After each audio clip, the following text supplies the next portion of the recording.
Always a pleasure to have you on. I am Pius Kojo-Baka. To our very first story, government statistician Professor Samuel Kobnenim has revealed that 90% of Ghana's gold exports to only 3 countries. Now, a breakdown of the data indicates that 48.1% export of the product goes to Switzerland, while 24.8% goes to South Africa. And let's hear from government statistician.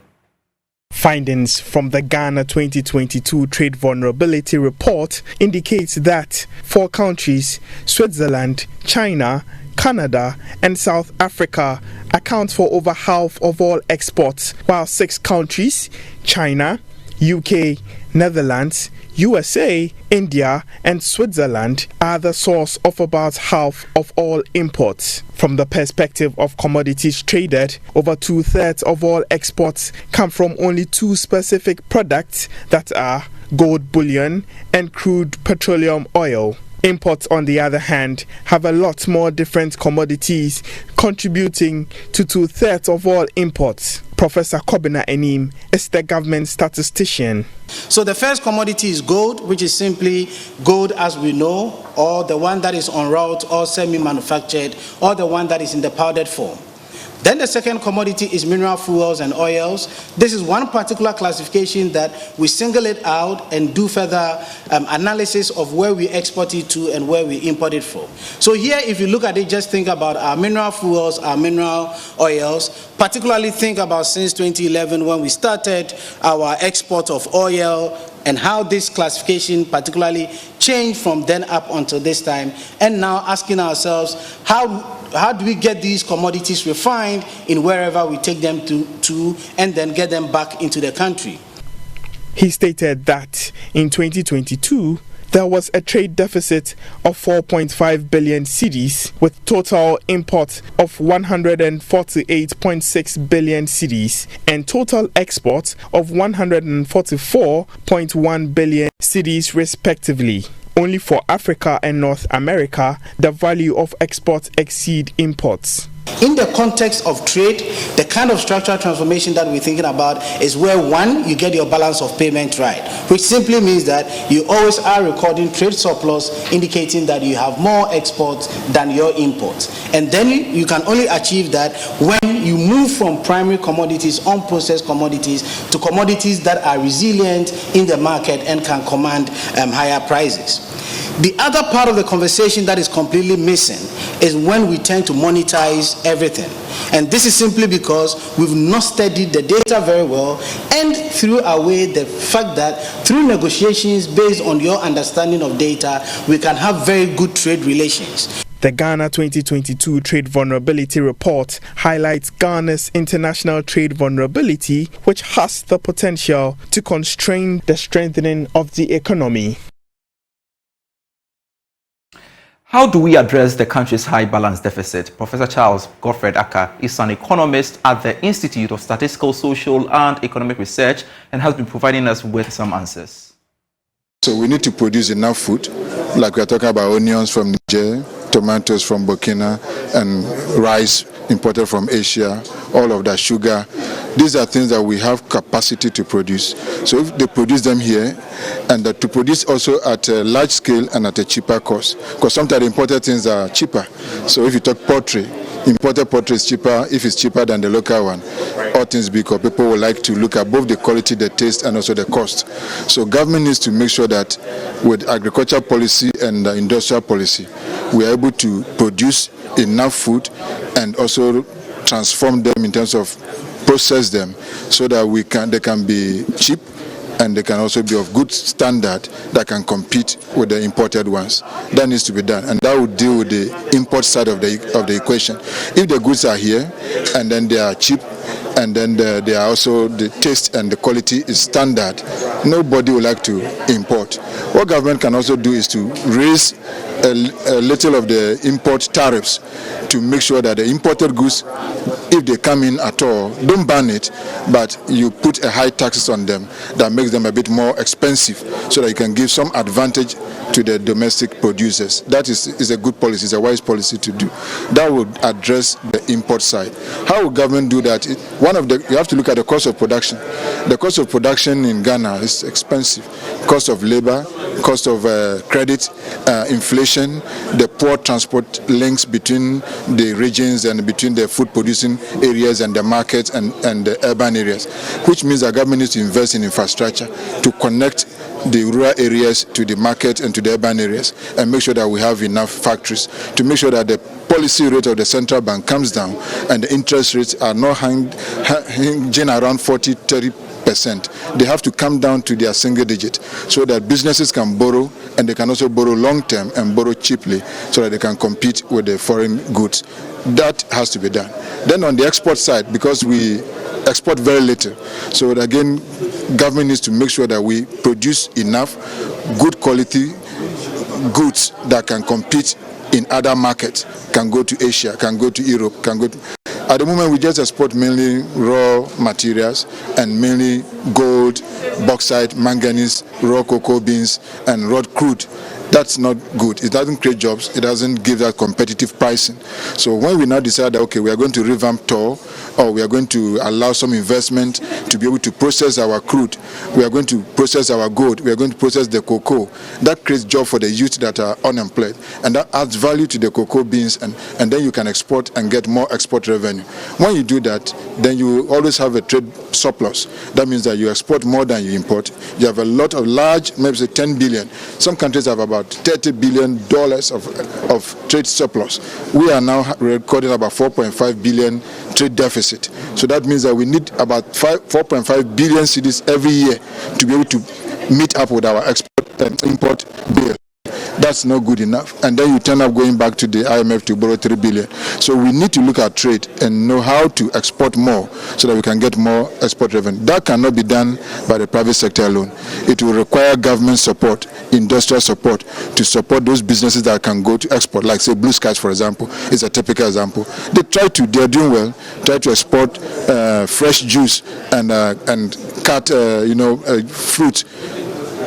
We can pick such industries, maybe 20 of them, 30 of them, 50 of them, and government can support them with all the tax incentives, all the export, facilitation to make sure that they have access to cheap credit, they have access to training, and they're able to export almost all over the world. When you have such exporters, which I am called the strikers, the goal scorers, then you can get more export revenue as they come in. On to some other stories, and managers of some hotels in parts of Dansoman and North Kadeshi here in Accra were arrested by the police and the Ghana Revenue Authority for some infractions on value and the tax payment. The facilities, namely Legacy Hotel, Kigali Hotel, Mascot Hotel and Silver Clouds, a wholesale supermarket, were issuing non-VAT invoice when officials of the GRA embarked on the test purchase exercise. The managers have been arrested and are expected to appear in court. Here's more. According to the Accra Central Head of Enforcement at the GRA, Assistant Commissioner Joseph Annan, these infractions of selected issuance of invoice contradict the VAT laws, hence the operation to arrest all defaulting entities in the capital. Legacy, Kigali, and Mascot hotels had registered for the VAT invoice but were not issuing the invoice at the time of the test purchase. We went to Legacy Hotel at North Kadeshi. The infraction is non-issuance of the VAT invoice. They are registered all right, but then they are not issuing the invoice. So we have picked one of the employees up, and we also took some records because we need to examine and then establish an assessment, which we call the preemptive assessment. And what it means is that the payment must be done immediately, and that assessment is linked to the infraction that was established. So that is for Legacy. And then Kigali, same offense, non-issuance, although registered. And that is at Sakaman Estates.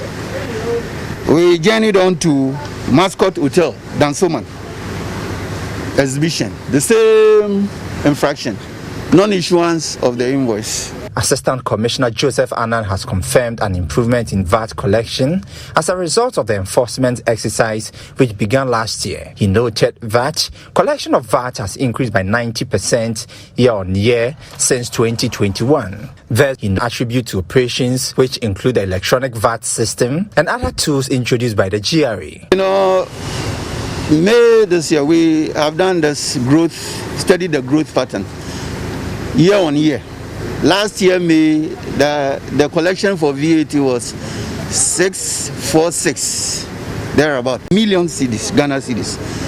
This year, May, it has jumped up to 1.2 billion averagely. That is by Bank of Ghana Governor's report on how well the economy has done. And that is the established, collection for VAT, which works up to around 94.2 percentage increase, or rather it's 92.4 percentage increase in the growth of VAT. That is if you have to do year on year. Mr. Anand further sounded a note of caution to other businesses in the various regions that Accra is just the starting point and very soon the operation team will be in other regions. Eben Sabute's report for Joy Business. Now, Republic Bank Ghana PLC is projecting an increase in its total assets by close of the year. The bank says it is expecting to cross a 7 billion cedis mark in December. Managing Director for the bank, Benjamin Jogbuku, explained that his outfit is working to increase the asset base through the expansion of its mortgage portfolio and explore other avenues to cushion the operations of the bank. He spoke to Joy Business. We continue to drive our strategy to make sure that my people are fully engaged, which are my staff. They are fully engaged. Those that are needed to be trained, they will be trained so that they can deliver on our strategies. That is one. Two, we'll continue to look at our mortgage business as well. And then three, we'll look at our business that we have for the corporate, as I said earlier on, the energy, the agribusiness, the education, and then the SME will focus on that. And then we'll also focus on generating more liabilities to enable us grow the books that we. At the end of the year, I think we should be hitting a total asset of about 7 billion. Currently, we are about 6.2 billion, and by December, we'll cross 7 billion Ghana cedis.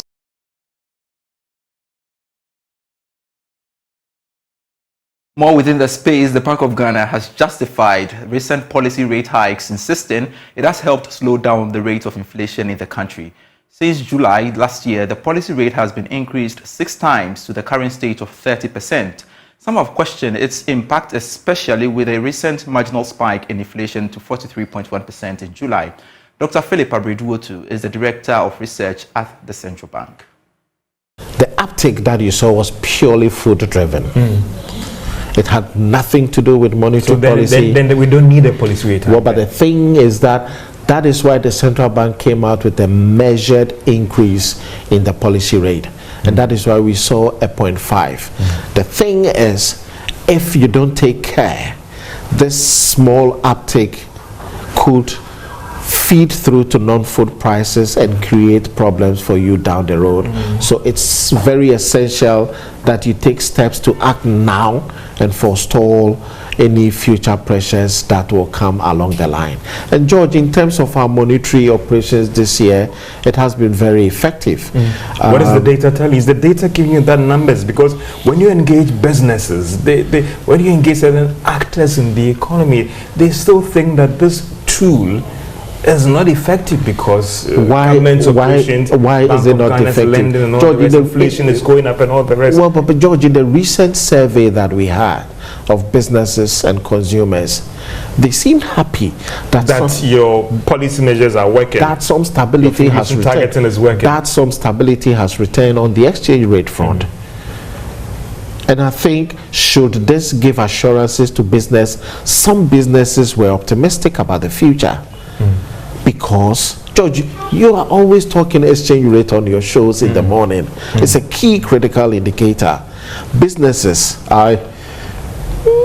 we don't share the very insights of all these surveys that we do, but I think that we do report the headlines. But businesses are optimistic.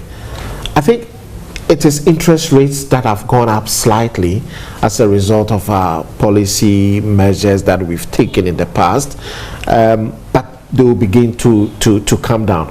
For those who borrow to do their businesses, yes, it's a little bit biting, but when inflation, we are convinced that inflation is firmly on the downward path, we will begin to recoil policy.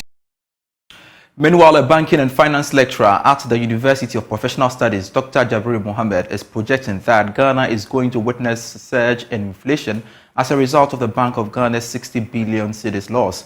He, however, believes that achieving a single digit in 3 years can be attained if government puts in stringent measures to increase revenue mobilization without the involvement of the central bank. If you look at the losses that the Bank of Ghana made, the losses can quite be attributed to the printing that the Bank of Ghana did in 2022 to finance the central government deficit. So quite clearly, you will notice that because you have increased the amount of money supply in the system, there is more money in the hands of people, and for that matter, what is going to happen is going to be quite inflationary. So the Bank of Ghana can be blamed in a particular way, because if you increase the quantum of money in circulation, the reciprocal effect is that it's going to be inflationary. So that is the kind of inflation that we are seeing as we are observing today. And if you look at the losses that the Bank of Ghana made recently, that is about 60 billion Ghana cedis. How are we going to finance the losses that the Bank of Ghana is making? And it will surprise you to know that in monetary theory, when a central bank makes losses, one of the effective ways to finance the losses is through inflation. So we are going to see more inflation as a result of that. As you are having difficulty and even financing government of Ghana budget deficit, how are you sure that you're going to have the needed funding to be able to meet the inflationary pressure alongside meeting your own difficulties in terms of closing your budget? Because the Bank of Ghana is also in deficit. So how do you close that deficit alongside helping to close the government of Ghana deficit? At the same time, managing price stability. That is quite going to be very difficult for the Bank of Ghana to do. But let's see what comes. If the economy can turn around, if the government can work very hard to increase revenue mobilization outside the Bank of Ghana, then we can say that that price stability can be attained.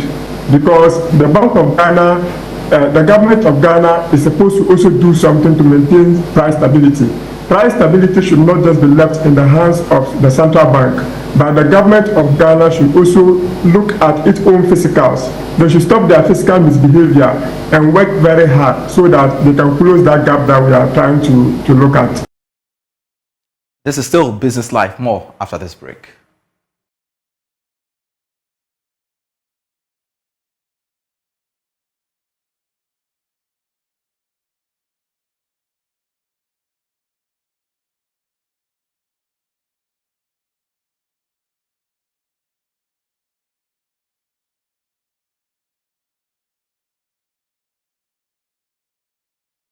Hello, welcome back to Business Life. The Chartered Institute of Taxation Law and Forensic Accounts, Ghana, have questioned government's attempt to achieve a single-digit inflation rate within the next 3 years.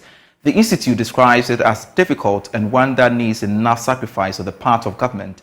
According to its executive director, Eric Odro, a holistic approach to address the economic challenges is needed. He spoke to Joy Business. Now, inflation rate is 42.5% I read. And the government is trying to bring it to a single digit within the next 3 years. Very difficult because, one, the export base is low. Two, cost of capital is high. Three, demand fraternity is not what promising. Four, the disposable income for Ghanaians are relatively low. Five, you could see that we are not export oriented, because the gold that we are even producing, we are touting to have added value. How much value is added? What is the benefit are we going to get from that aspect? But I'm hearing the government is trying to make sure that aluminium smelting sector is going to pick up.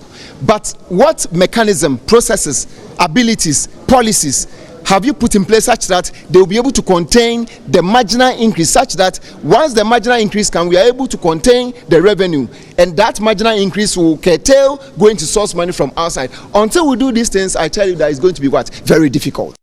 Now, prices of petrol and diesel are likely to increase averagely by about 5.7% beginning tomorrow, August 16th, for the next 2 weeks. The price of liquefied petroleum gas is also expected to go up by about 11.9%. According to COPEC, the expected increase is due to the 11% rise in prices of finished products on the international market and about 6% surge in the price of crude oil. Here is the Executive Secretary of COPEC, Duncan Amoah. The second pricing window for August commences tomorrow, and indications are that Ghanaians may pay more for petrol, diesel, and LPG. For petrol, you are looking at about 3% depending on the OMC. For diesel, you could be doing about 6-7% increase.